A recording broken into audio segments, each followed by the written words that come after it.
চান্দনা চৌরাস্তায় প্রকাশ্য দিবালোকে দৈনিক প্রতিদিনের কাগজ পত্রিকার সাংবাদিক আসাদুজ্জামান তুহিনকে কুপিয়ে হত্যার প্রতিবাদে পলাশবাড়ী উপজেলা সাংবাদিক সমাজের আয়োজনে অপরাধীদের দৃষ্টান্তমূলক শাস্তির দাবিতে চৌমাথা মোড়ে প্রতিবাদ সমাবেশ ও মানববন্ধন অনুষ্ঠিত হয়েছে। মানববন্ধনে পলাশবাড়ী উপজেলার বিভিন্ন সামাজিক সংগঠন সহ Palashbari press club, reporters unit, Bangladesh press club Palashbari model press ক্লাবের সকল গণমাধ্যম কর্মী সহ সাধারণ মানুষ অংশগ্রহণ করে। অন্যায় করলে লেখলে কাজ বলে কেন? আপনারা ভালো হয়ে যান, আমরাও ভালো।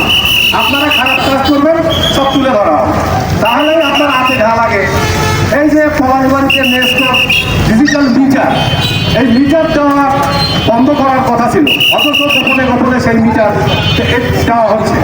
মানববন্ধনে সংহতি প্রকাশ করে বক্তব্য দিয়েছেন বাংলাদেশ জাতীয়তাবাদী দল পলাশবাড়ী উপজেলা শাখা, বাংলাদেশ জামায়াতে ইসলামী ও এনসিপির নেতৃবৃন্দ বক্তব্য রাখেন।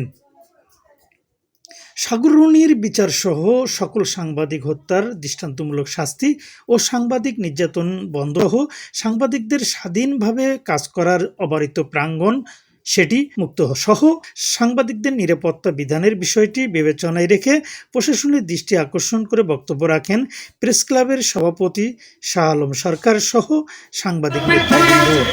আর আমি বলবো, আপুর মামলা করার পরে এখনো আসামি ধরা হয়নি। যেসব হত্যাকাণ্ড হয়েছে তার সুনির্দিষ্ট বিচার আমরা আশা করি। গণ অভ্যুত্থানের আগে কিছু সাংবাদিক দলীয় লেবাস ব্যবহার করে সাংবাদিকতার পরিচয়কে উচ্চ রেখে দলীয় প্রভাবটাকে বেশি বিস্তার করার চেষ্টা করেছিল।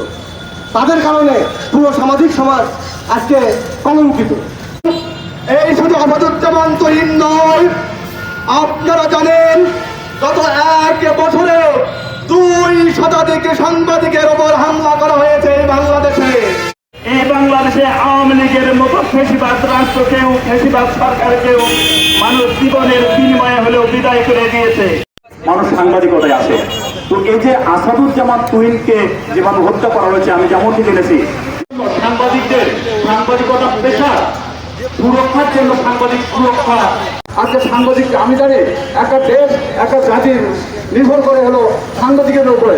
সেই সাংবাদিক যদি হত্যা করা হয় সন্ত্রাসীর হাতে, তাহলে আজকের এই স্বাধীনভাবে নতুন করে স্বাধীন হয়ে বাংলাদেশের দেখার লাভটা কি?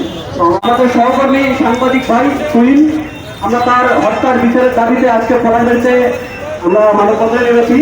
যদি তুহিন হত্যার বিচারের দাবি আমাদের সন্তোষজনক না হয়, তাহলে আমরা পলাশবাড়ী সাংবাদিক সমাজ, পলাশবাড়ী প্রেস ক্লাব, পলাশবাড়ী সকল সাংবাদিক বন্ধু। কিন্তু আমরা দেখছি কি, আমরা দেখছি এই সমাজের উন্নয়ন কর্মকাণ্ড করতে গিয়ে সাগররুনি হত্যাকাণ্ড হয়েছে। 112-এরও বেশি সময় নিয়েছে আদালত, আজ পর্যন্ত কিন্তু তার কোনো চার্জশিট ওখানে দেওয়া হয়নি, আজকে বিচার কার্য শুরু হয়নি। একটা সরকার হাই স্কুলে জায়গা বেদখল হওয়ার কারণে সেখানে সাংবাদিক সমাজ তুলে ধরে নিয়ে এসেছে তার আসল চিত্র। সাংবাদিক সমাজ যখন আসল চিত্র নিয়ে এসেছে, তাই বলে জেলা প্রশাসক মহোদয়ের নির্দেশে এখানে তদন্ত কমিটি হয়েছে। তদন্ত করাকালে আমরা দেখলাম কিছু সন্ত্রাসী হায়ার করে নিয়েছে। ওই চৌধুরী সাহেব হায়ার করা সাংবাদিকদের হুমকি দিচ্ছে। সাংবাদিকদের হুমকি দিচ্ছে কার দ্বারা? হায়ার করা ওই সন্ত্রাসীদের দ্বারা। যদি কোনো সাংবাদিকের বিরুদ্ধে কোনো সন্ত্রাসী কর্মকাণ্ড, সন্ত্রাসী ভয়ভীতি অথবা অন্য কোনো চাল চালানো হয়, তাহলে এর প্রতিবাদে আজকের ন্যায় আগামীতেও প্রতিবাদ সমাবেশ করে ওই দাঁত ভাঙা জবাব তো হবে ইনশাআল্লাহ। সাংবাদিক তুহিন হত্যাকাণ্ড সাংবাদিক সমাজের অধিকারের মানচিত্রে আঘাত করেছে।